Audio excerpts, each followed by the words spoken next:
1, 2, 3, 4, 5, 6, 7, 8, 9, 10. Royal Blue Podcast sound check.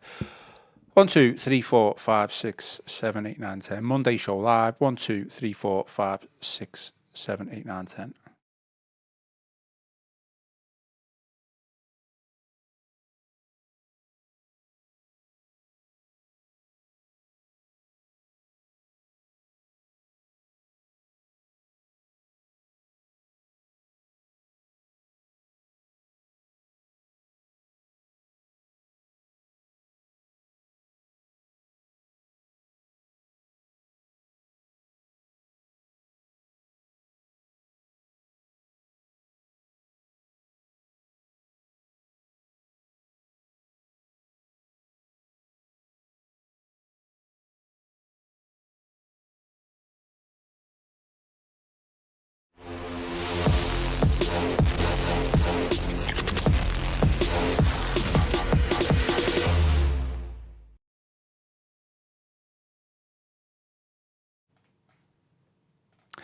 Hello and welcome to the Royal Blue Podcast. This is the Monday edition. It's the 21st of July. We are live and I am your host, Ian Croll. Joining me in the Royal Blue studio today to talk all things Everton, we've got Connor O'Neill. Connor, how are you feeling? Feeling fresh after a week off? Yeah, I just think it's always nice to have some time away, bit of downtime. And back now for I say back for the start, I'm only back for 2 weeks and I'm off again. So, how much time do you actually get off? That's just the thing, isn't it? I have more time off than I work these days. But no, it was nice to have some time off. And obviously, we're in that time, Everton have returned to action.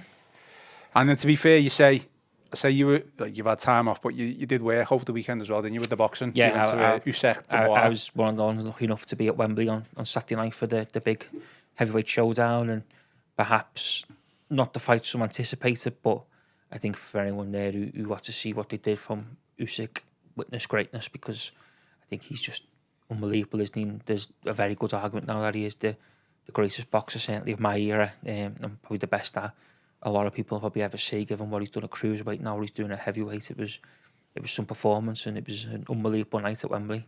Admittedly, a very wet night at Wembley, because it was absolutely lashing down on Saturday in London. Yeah, forget your raincoat, did you?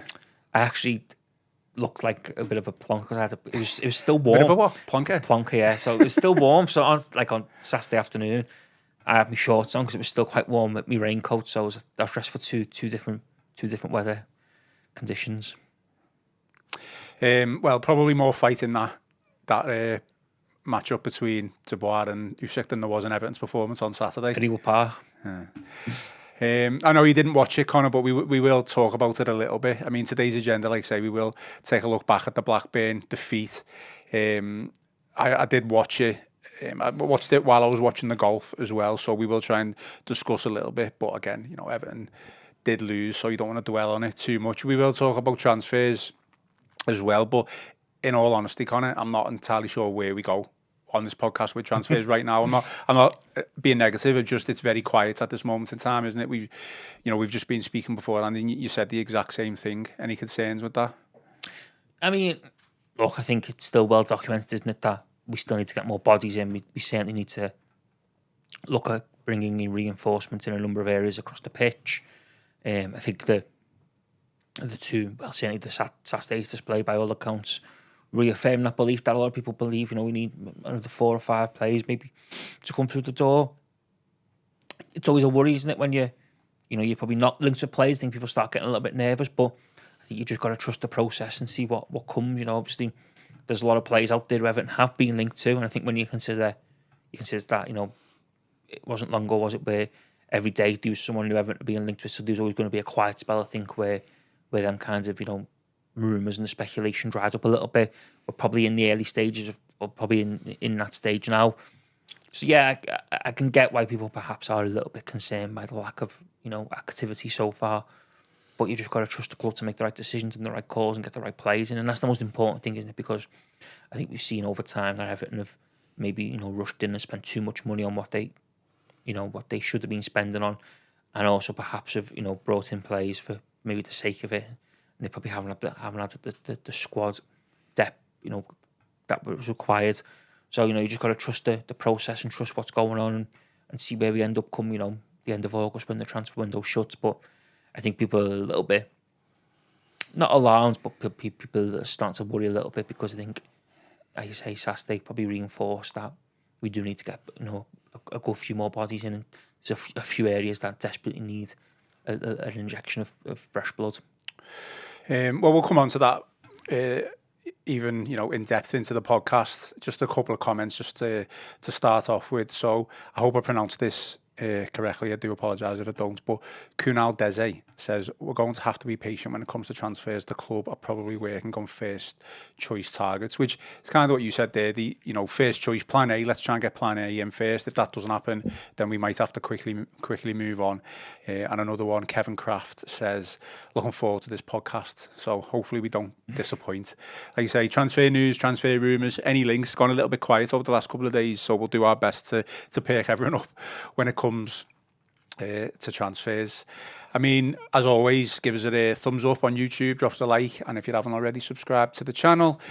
Make sure you get some comments and questions in as well. I'm going to be totally honest, the agenda today, other than Blackburn and a few other little bits, like I say, the agenda is a little bit light, so as many questions you can get in, I'll read out as many as possible. So it's always good for everyone to take part in the podcast themselves. We'll start off with a little bit of trivia or trivial news, I guess, that it's a bad day when Everton Everton released the brand new away kit on Thursday.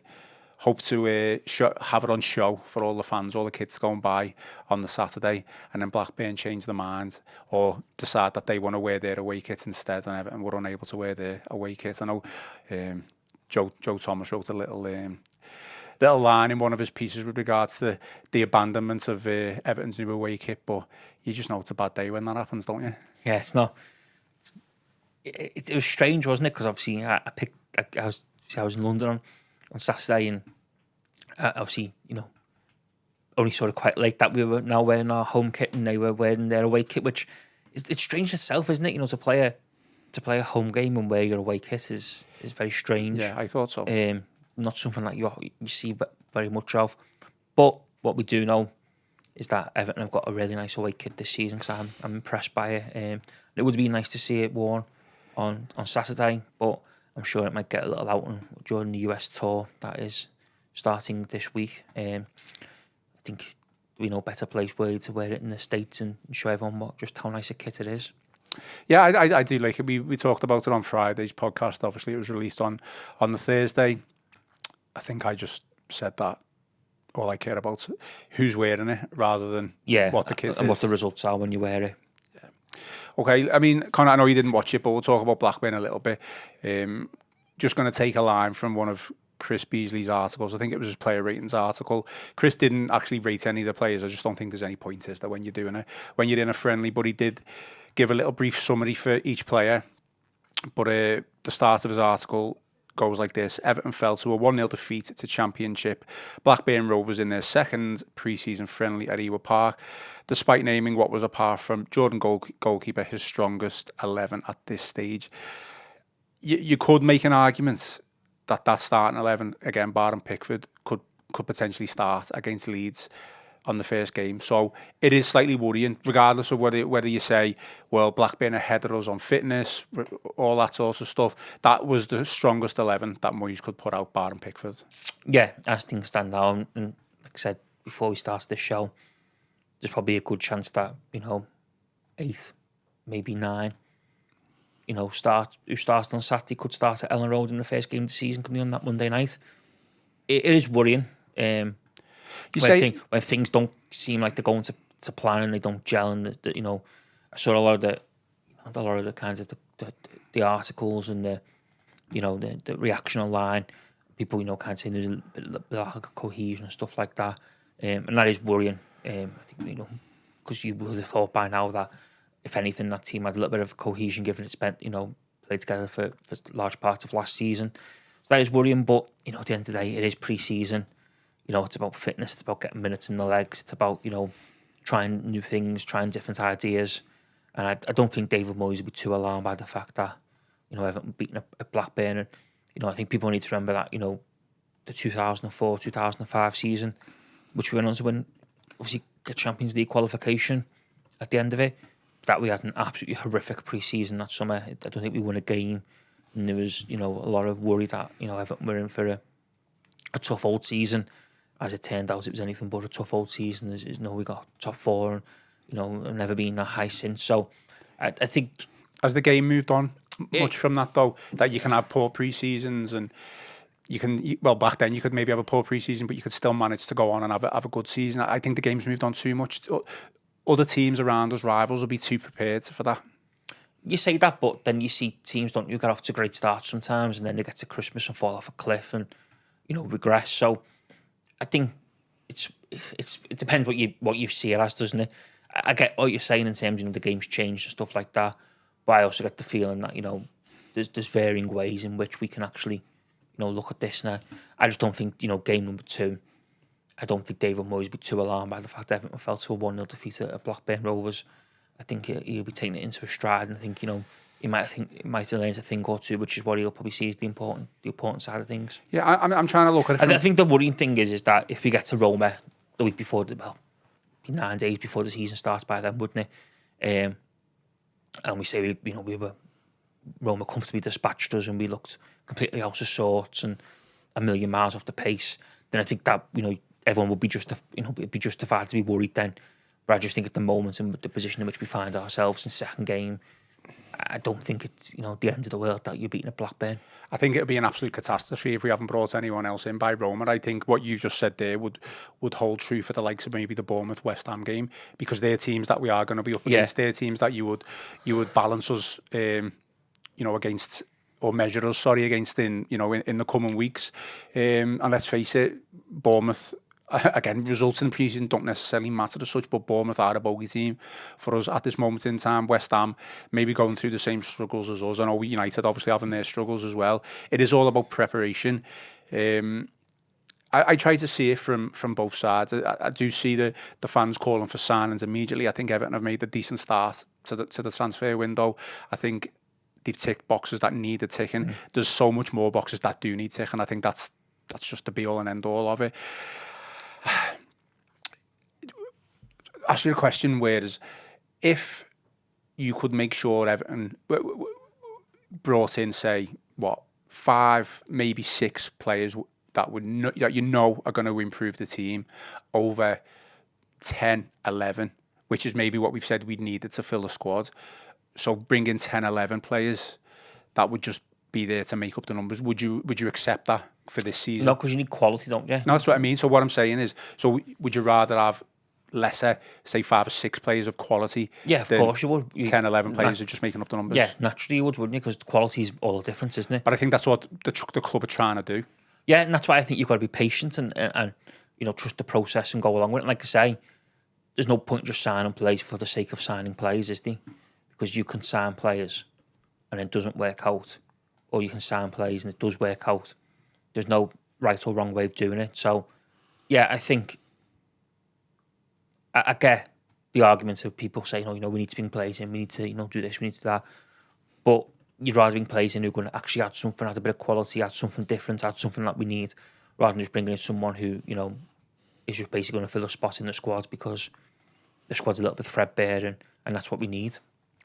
Got some really good comments coming in, so I will come to them. Let's just talk about Everton's lack of creativity, I guess, which is the main issue. I guess, and I know we conceded and it was a sloppy goal, but even under Sean Dyche, we were relatively comfortable in defence. I know maybe conceded a little bit more under David Moyes, but it's not like the floodgates have opened with goals under Moyes. We've got a solid back line once it's the first, when it's the full lineup. The creativity is the main issue, isn't it? Well, yeah, because we've been crying out for creativity for the past 3 years, haven't we? Everyone's quite aware that we need to get better players and we need to bring more quality and certainly in the final third. And again, I think when I said at the start of the show, Saturday reaffirmed certain things. Saturday reaffirmed and Everton needs to have more quality in the final third of the football pitch to create goals and create chances, and we don't do enough of that. And that's why it's vital that we do bring someone in that area, but it's got to be the right person. It's got to be someone who actually come in and adds a bit of quality and add something different to what we've already got. And I think as well, make no mistake about it, this team isn't going to be able to change overnight or in the space of a couple of weeks without new signings. Everton are better when they haven't got the ball, when they can win the ball back and break quickly. I know we haven't got pace, but Beto, that's why he's come to the fore a little bit, because he's enabled us to do that. Look at some of the goals that we scored, like the Forest one away from home. You know, they were piling forward for a goal. Forest, they desperately needed the win, and we ended up scoring on the counter-attack. Don't get me wrong, it wasn't like the fastest counter-attack, but that's where our strengths are at this moment in time. If you ask us to keep the ball in the midfield or in and around, you know, the front of the defence, we're just not going to be able to do it because we haven't got the quality players to be able to do that. Yeah, and them players are not readily available, are they? You know, for being honest, them players are not readily. You know, the players who we want in the areas, the pitch that we need to add place to the squad. You know, there's a reason why they're not readily available, isn't it? Because, you know, they are so much sought after across the whole of football. You know, how many times in the past we spoke about, you know, we just need to get someone who scores 20 goals a season. Well, 20 goals a season centre forwards nowadays don't come cheap. And obviously Everton have had, you know, financial restrictions in recent years in which, you know, they haven't enabled them to go out and bring players in. So that is the big area of the pitch that we need to improve. We do need to bring in more quality in the final third, and until we do, who knows? You know, the struggles will probably continue, won't they, in the final third? So that for me is, out of all this, I think that's the big concern, is that if people are going to be concerned and worried by something, it's the fact that we've not been able to bring players into the final third that I think we all know we need to bring in. Obviously, you know, Tierno Barry has arrived as a centre forward, but like you say, you know, we probably need a winger, a number 10. They haven't arrived, and they are key areas that we do need to bring in because, like I say, Saturday further showed in it that, you know, we've got to have something. We've got to have something more, and we've got to have more in that final third of the pitch if we're going to score goals and create chances. I had this debate the other week with Gav, the number 10 debate. You say that we need to bring in a number 10. I definitely think we need to bring in a central midfielder of sorts, whether that's someone who plays a little bit deeper. Where does Alcaraz fit in then for you? Because if he's not the number 10, where does he play? Well, he's one of probably an option, isn't he, across the forward line in terms of out wide or the number 10. But you need more than one option. Okay.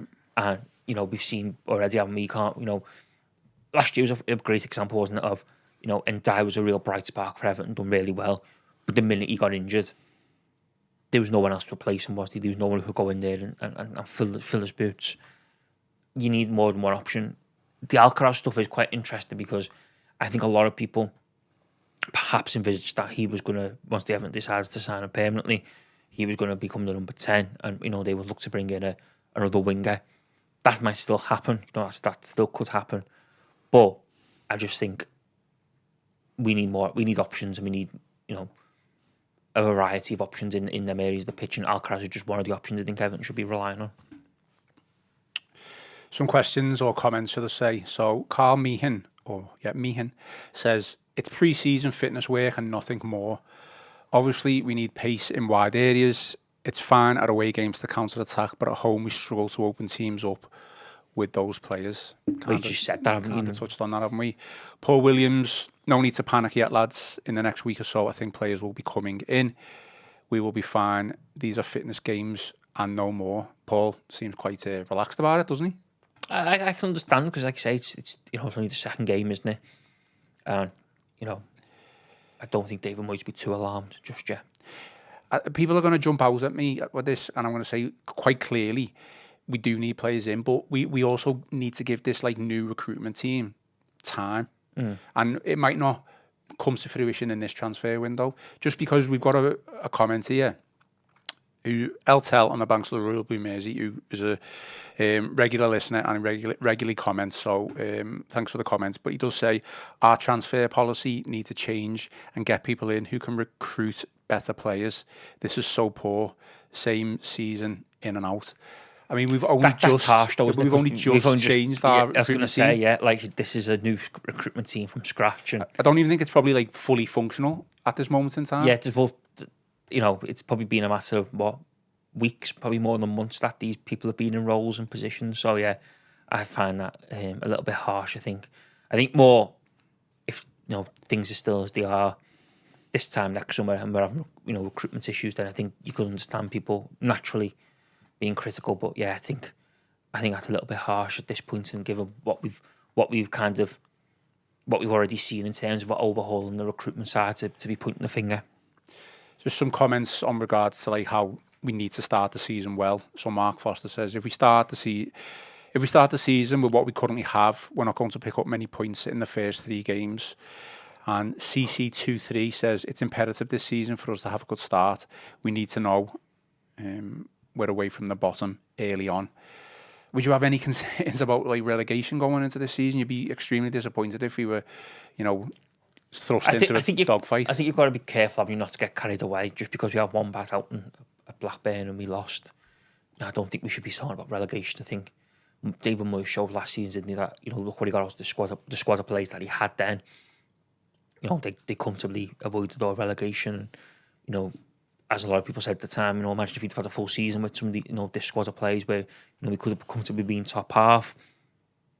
I think it's a little bit early to be worrying about relegation and stuff like that. Like I say, I think, you've got to judge it on, if you've got 3 games coming up now in the US, then I think you just got to judge it on that. And then obviously Roma is the big one. I think if you get to Roma, if we were to be comfortably dispatched by Roma, and people, not that they run rings round us, but they comfortably see us off, and we look out of sorts and we looked undercooked.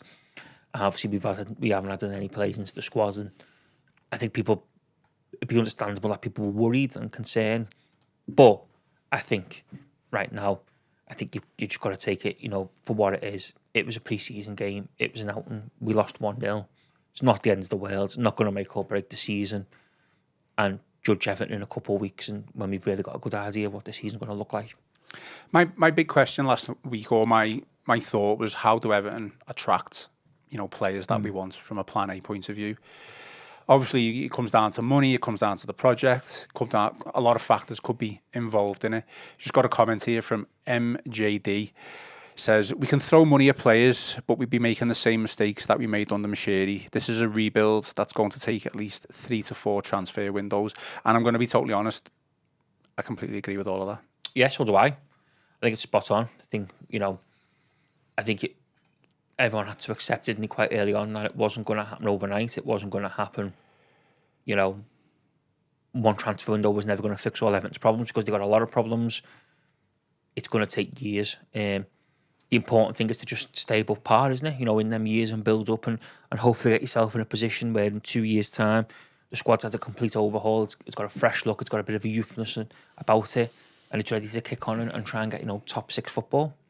I mean, Wormy Spoons has kind of counteracted that and says, why should I trust the process with no evidence? But granted, yeah, there probably is not much evidence at the minute, is there? The people who are in charge of one just come in. They've got to build the evidence, haven't they? So, and you've got to give them time. They can't produce miracles overnight. And I think that's what Everton have got to be. Everton supporters have got to be realistic. Is that you can't expect miracles to occur overnight. And I think that's the thing now, is just because we haven't gone out and signed, 6 players and filled every gap that's needed, that doesn't mean that what Everton are trying to do behind the scenes isn't good, or it's going to get them better, it's going to improve things. A lot of people talking a lot of sense in the comments is another one, and I'm sure you're along these lines, because you hate links, you hate transfer rumours, you prefer just the statement from Everton to say done deal. Wilmo says, I prefer not to be linked. The links just raise expectations for a lot of fans, and then there's a lot of resentment for things that never actually existed. You see sometimes... Well, the prime example of that is Kenny Tete, isn't it? In that it comes out that Everton, look like they're closing on a move for him. Then all of a sudden, a massive U-turn, Spanish for in the works, because Fulham have come back and made him an offer. We don't know, whether that offer was more what Everton offered, or, they matched Everton's offer, etc. Then there's a bit of a, will he, won't he, what's he going to do? Obviously ends up then staying at Fulham.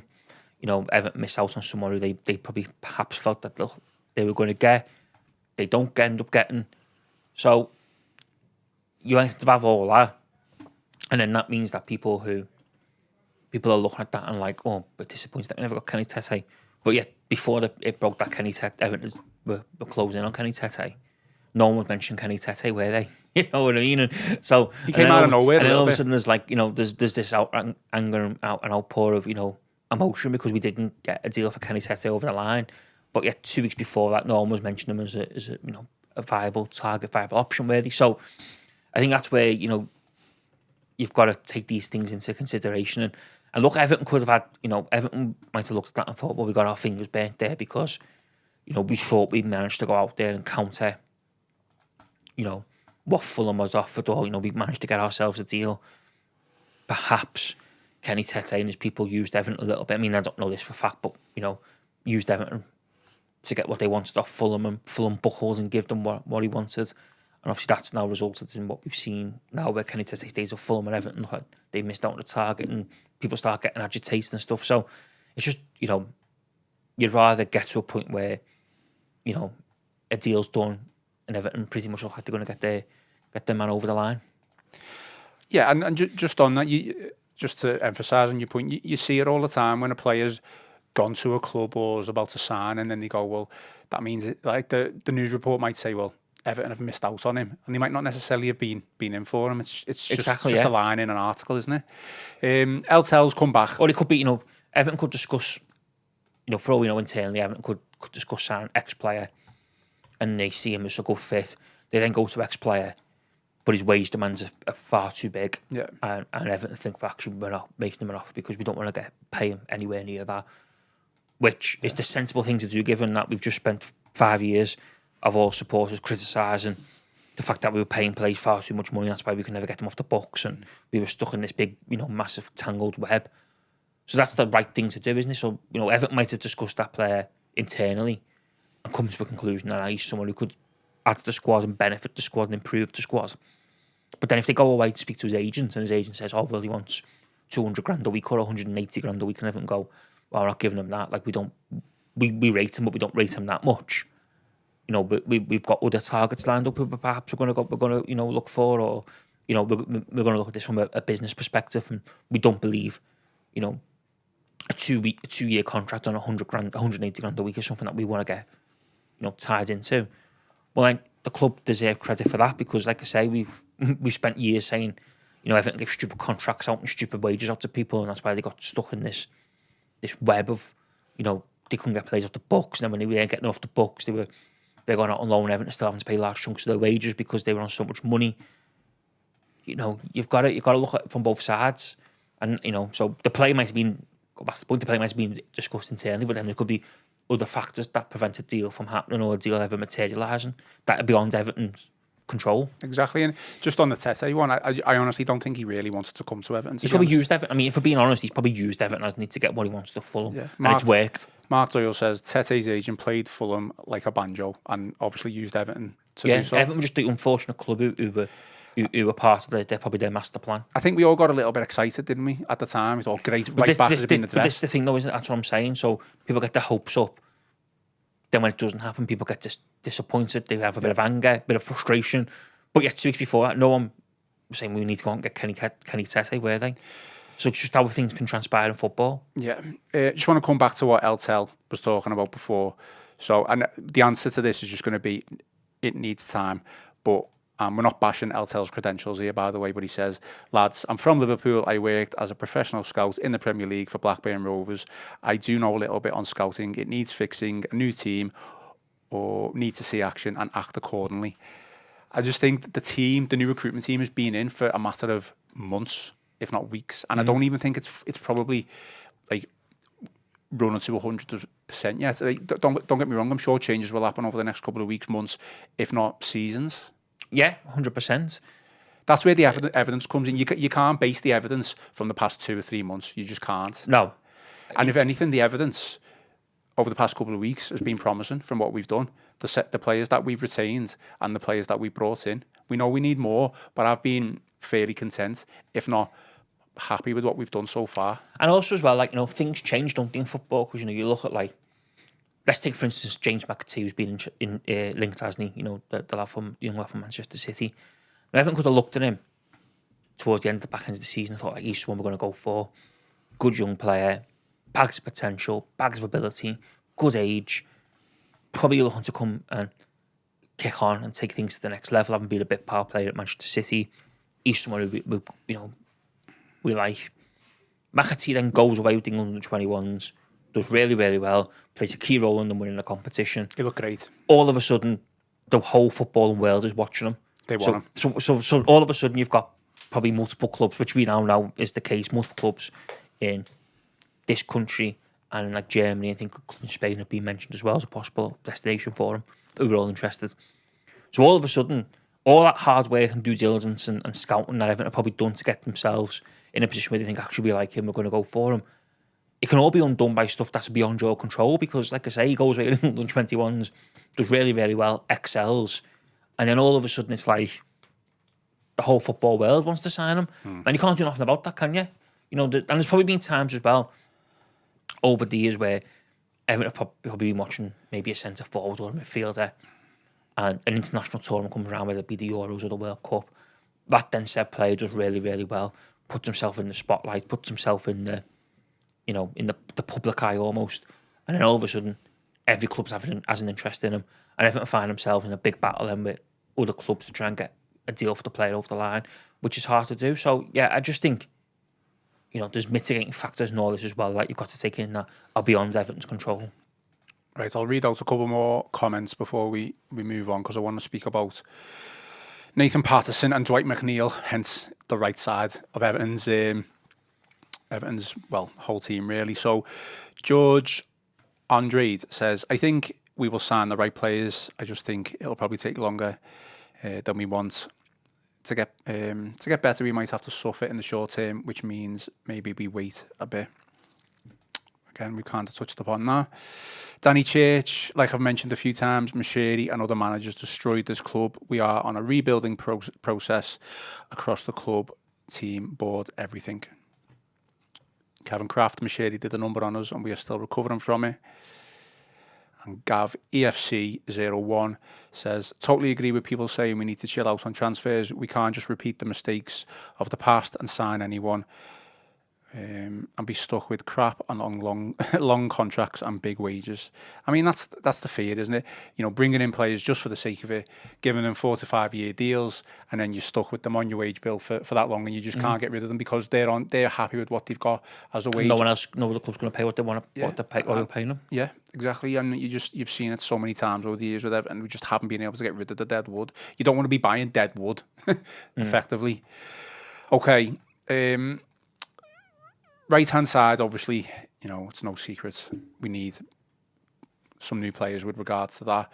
Where do you stand then with the two players who played on the right on Saturday, McNeil and Patterson? I know you didn't watch the game, so you don't have to go into detail on what happened in that game.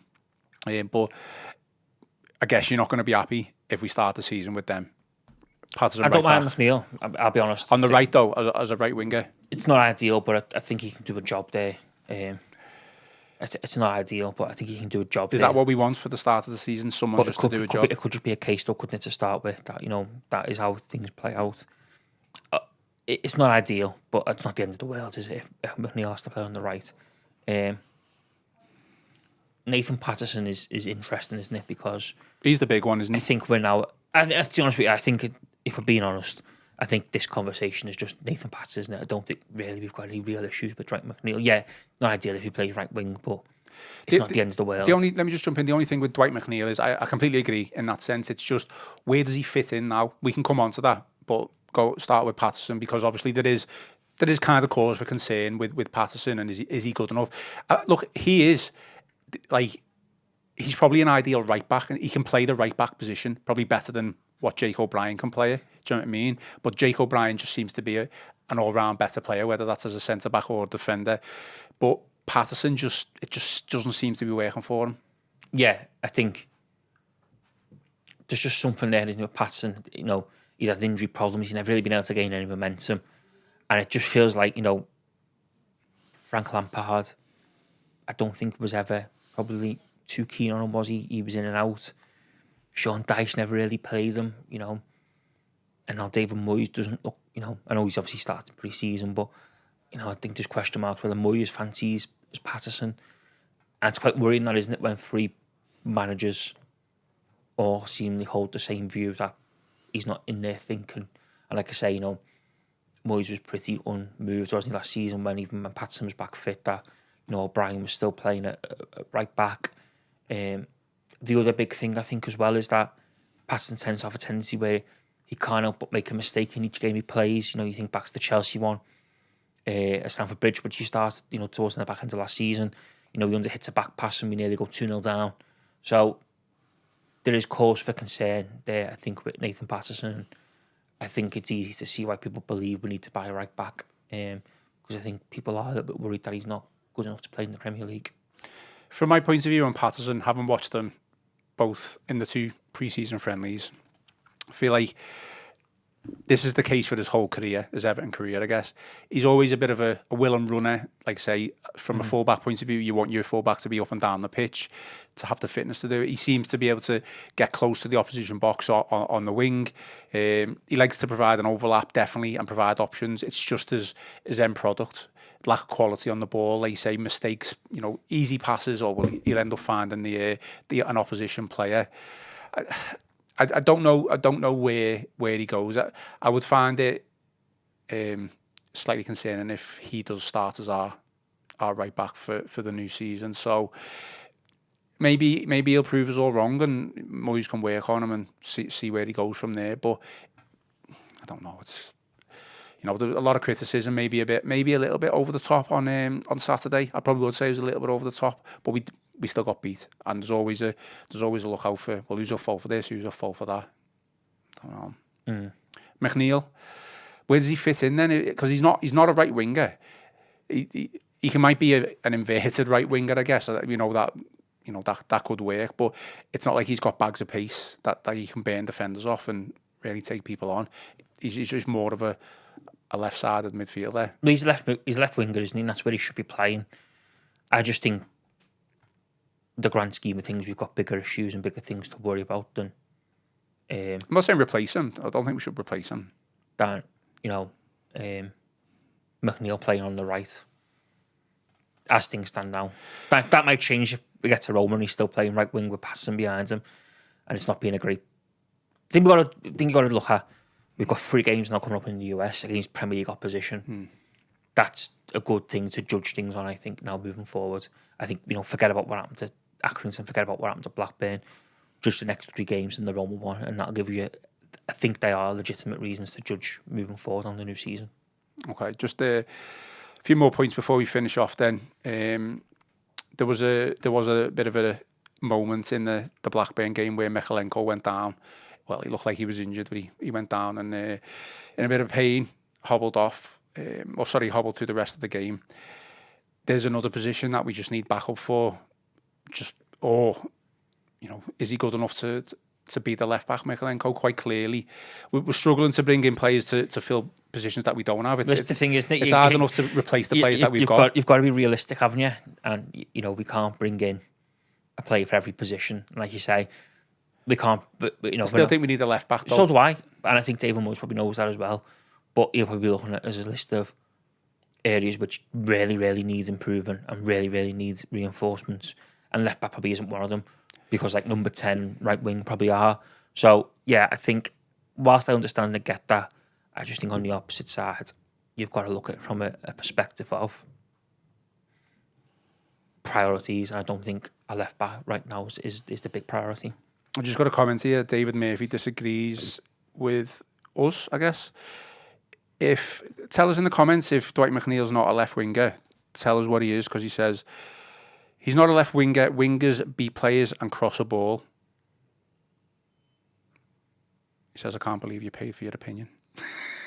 That's the first time I've heard that recent one. No, in all fairness, though, I do think he is a left winger. He just might not be like a great left winger. Do you know what I mean? Where does he play? I think I've advocated him to play in the middle of the park, which he did do under Dyche, but maybe he benefited from that himself because he scored and assisted a little bit, but it wasn't really to the benefit of the team, was it? Let's face it. Remember when he started? He started in the middle or as the number 10 for the first couple of games last season when Dyche was there, and we lost every single one of them.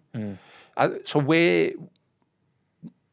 But again, I think this goes back to the things, isn't it? We've got we've got issues and priorities, but I don't think Dwight McNeil is the big issue or a big priority. No, I'm just fascinated by David's opinion because where does he fit into David's team? If McNeil was in your team and he was like your number one choice, where does he fit in? He is a left-sided player. He's a left-sided player. He might not be to the quality that we want, but let's face it, that he was bought under a different regime and different management, and he's a player who can score, decent goals. He's definitely got a wand of a left foot.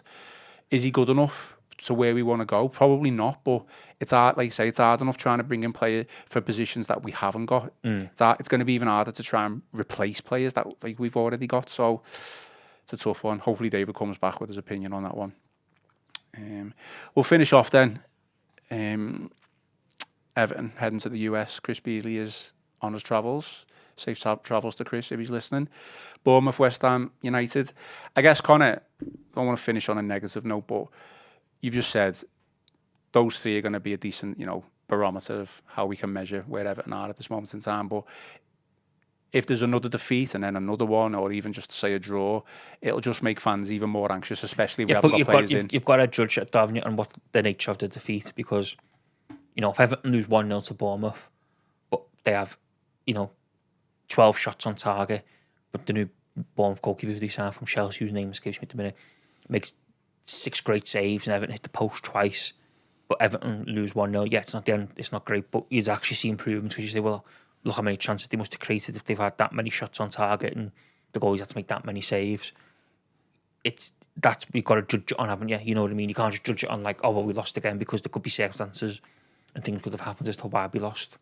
David Murphy's come back and said he's a left midfielder. He's not got pace and he can't beat a player. I assume he means central midfield on the left-hand side. Interesting. Peter McColl has thrown a bit of a grenade into the mix. I'd like to see Patterson used as a right midfielder. Could that work? I'm not too sure on that. He says he goes on to say Moyes did that with Coleman early in his career, which, to be fair, that did benefit Coleman when he was trying to, learn his trade and learn how to defend, I guess. It could be. I'm not advocating for that, by the way. It's just an interesting point. Okay. We are going to finish off because Connor's got other things to address today, namely his normal working hours, coming an hour early to do this podcast. So thanks, Connor. Any final thoughts before we do shoot off? No, just don't get too disheartened by the fact we lost to Blackburn. Keep the faith. Keep the faith, yeah. Okay, well, we are going to be back on Wednesday. I'll be back, and hopefully it'll be either me. Well, it'll be me. It'll be either Paul Wheelock, or it'll be Gav Buckland, or it'll be all three of us. So keep an eye out. We're still alive then if it's all three of you there. Exactly, yeah. Keep an eye out for that one on Wednesday, more than likely 11 o'clock or 12 p.m. Live, and you'll be able to listen or watch, or listen to it on all Royal Blue audio platforms. Okay, well, that is all for today's show. Give us a like and subscribe. Drop us some 5-star reviews on Apple and Spotify. Most importantly, enjoy the rest of your day. Enjoy the rest of your week. I've been Ian Croll, and this is with Conor O'Neill, and this has been the Royal Blue Podcast.